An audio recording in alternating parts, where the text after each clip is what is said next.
SOTGC viewers. I am very excited to introduce you to the amazing Pamela Reichman, whose book Stiletto Network is taking the nation by storm and in heels.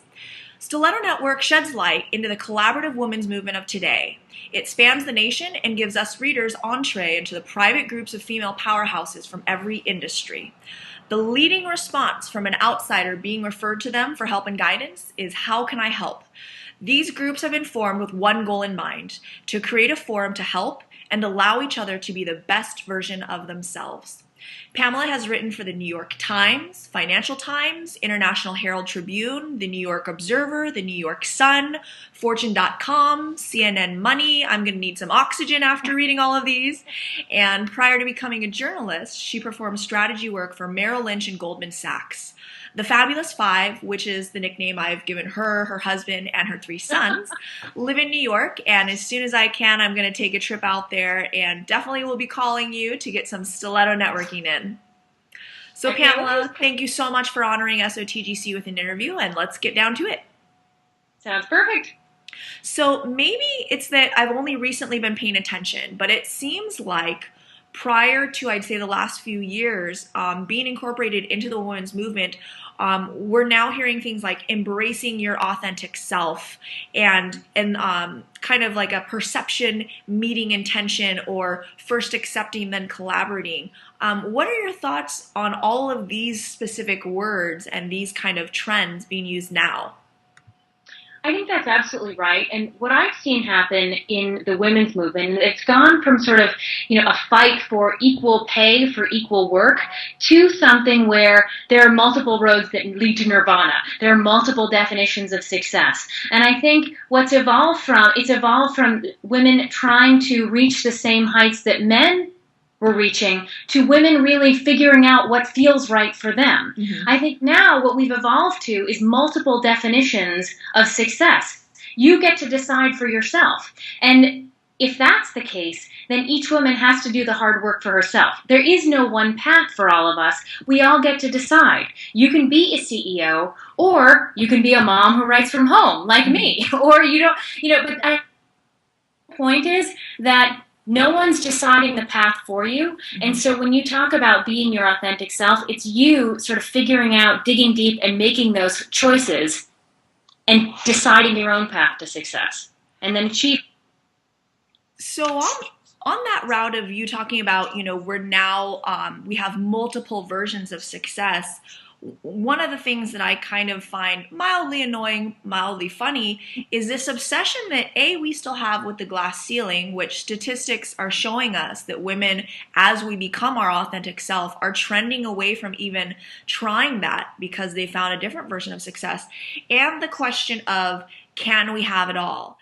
I think you're absolutely right, and I think sort of that's the old conversation. I don't think there is such a thing as having it all. And in fact, for this book, I interviewed women from their 20s to their 70s, and what a lot of the older women will say to you is, you can have it all, just not at the same time. Mm-hmm. I have 3 little kids right now. I live this every single day. I know that there are consequences to my actions. Mm-hmm. If, on any given day, if I spend tons of time with my kids, I'm not spending that time at work, and vice versa.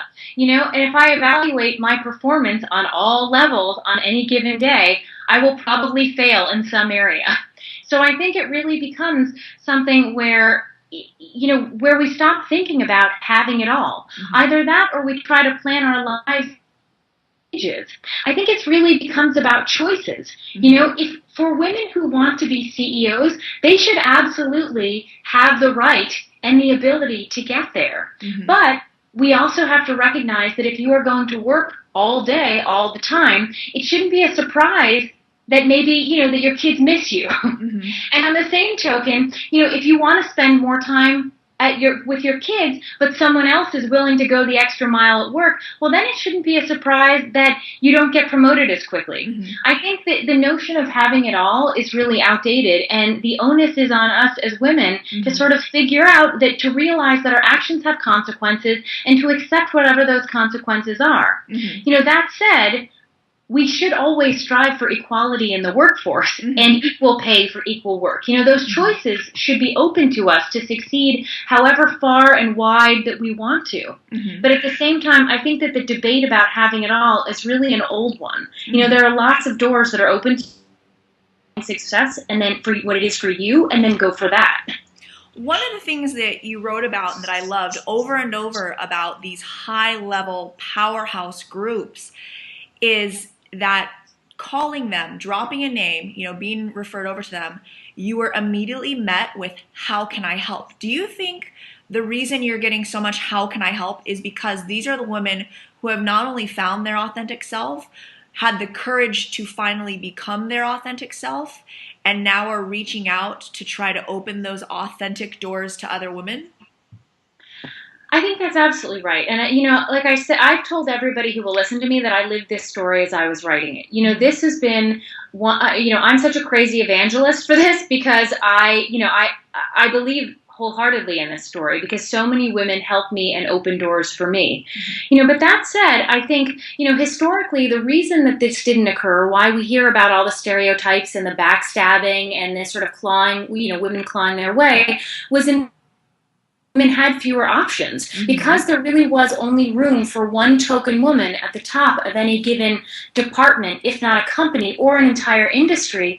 We can't, the incentives were not for us to share resources. We can't share information and all of our contacts if only one of us is going to succeed. I think that the previous system pitted women and minorities, frankly, against one another because inevitably one of us was going to be pushed out, right? Yeah. The same thing goes for sort of, older women mentoring talented up-and-comers. Well, if you know that the younger woman coming up is going to automatically knock you off your perch, you're less inclined to sort of bring her up with you. Correct. That makes sense. Where we've evolved is to a place where there's more room for women to succeed in corporate America. Most corporations, the large ones at least, are trying hard to sort of retain the women, the women who sort of they see can move up the ladder, right? Even if they sort of decide to take a break to raise children or something like that. And I think more importantly, we are evolving to a world where women are launching their own companies. And when women launch their own companies, what you see is that they hire more women, they promote women more quickly, they pay women better, not because I think there's some agenda among men to keep women down, but because like hires like invest like, there's a mirroring effect. It's one woman at the top looking at a woman who's down here and saying, she reminds me of me at that age. Oh, I know she can do it. If I push her, it's that sort of mirroring, that direct relation, I think, that is really allowing women at the top now to sort of pull younger women up. And the fact that they're starting their own companies. Yeah. That's the fast forwarding what we're seeing as a trend in corporate America. Yeah, I think there was some stat I found where by 2018, some 9.72 million new jobs. Yeah, so in true Stiletto Network, we're having a wine night. Cheers. Yeah. For those of you wondering, it's 7:30 over there. It's 5:30 here. Oh, it's 8:30 there. 5:30 here. We're not raging alcoholics. We're just having a good old Stiletto networking event. That's exactly right. This is how it's done. This is how it's done in the Stiletto Network. It's fun. Exactly. So what has been the most gratifying emotion or event that's come out of this process? Because you and I were just talking and you said you started off as a journalist wanting to write kind of more of a dissertative and then realize that there's so much fun. So what has been the single most profound and gratifying event or emotion that you've had from this experience? I mean, it's genuinely gratitude. I mean, I feel so grateful to all the women who sort of believed in me and opened doors throughout this entire process. I've been blown away. And what it's made me feel is the constant desire to be better. When I say that it's made all these women the best version of themselves. I think a lot of that is genuinely rooted in gratitude, in having people who believe in you, and also who give you a kick in the pants when you need it. And when you're feeling scared and when you're feeling nervous, they say, get out there and do it. You know, this is not what I found, which is so interesting in these stiletto networks. These women don't whine or judge. These aren't complaint sessions. But when you do have something substantive that you need to talk about, or a hurdle that you're trying to get over, they all come with solutions, and they say, I get it. I've been there. Here are my strategies for coping with the same things. So when they say, when people say, how can I help? It's not just always, sometimes it's offering money, sometimes it's making an investment, but sometimes it's giving you the kick in the pants that you need to do whatever you need to do on a given day. Oh, yeah. And I have received that in spades throughout this entire process. That's good. Well, I feel better because having like 100 mothers and sisters telling me, you can do it, don't stop. I know you're onto something. Before I had a book contract, or before I had an article, much less a book contract, they were saying, I think you're onto something too. No. This might be a hunch now, but pursue it. Keep going, keep going. Yeah. And 3 years later, I have a book. I'm so grateful. Yeah. Well, I think too, a lot of times having people in your life that have the courage to give you that push or that kick, that's a lot of times a lot better than someone just kind of pacifying you or coddling, or you only my mom has a quote that she likes to use a lot where it's in our comfort there's no room for growth. And my mom has kicked me in the pants enough for me to need to tape like a pillow or bubble wrap to my hindquarters. Not really. My mom's fabulous. I don't want to throw her under the bus like that. No, but that's good. That's a good thing. So what advice? Live outside of your comfort zone, is a really important thing. Well, I feel like what your book is doing is it's not only showing the corporate ways to reach out and to help and to grow by numbers and to synergize. I think it's giving a lot of hope to women who don't necessarily have the same resources. So for those ladies out there who maybe aren't in the major demographic cities but want to advance in their career and want to learn how to, collaborate, how would you suggest they go about in their community forming their own stiletto network? I've said this, to so many people, because in fact, I write a lot about high-powered women in this book. But what's important to remember is that they were not all high-powered when they started these groups. In fact, many of them credit their stiletto networks with giving them that courage and giving them the kick in the pants and facilitating their success.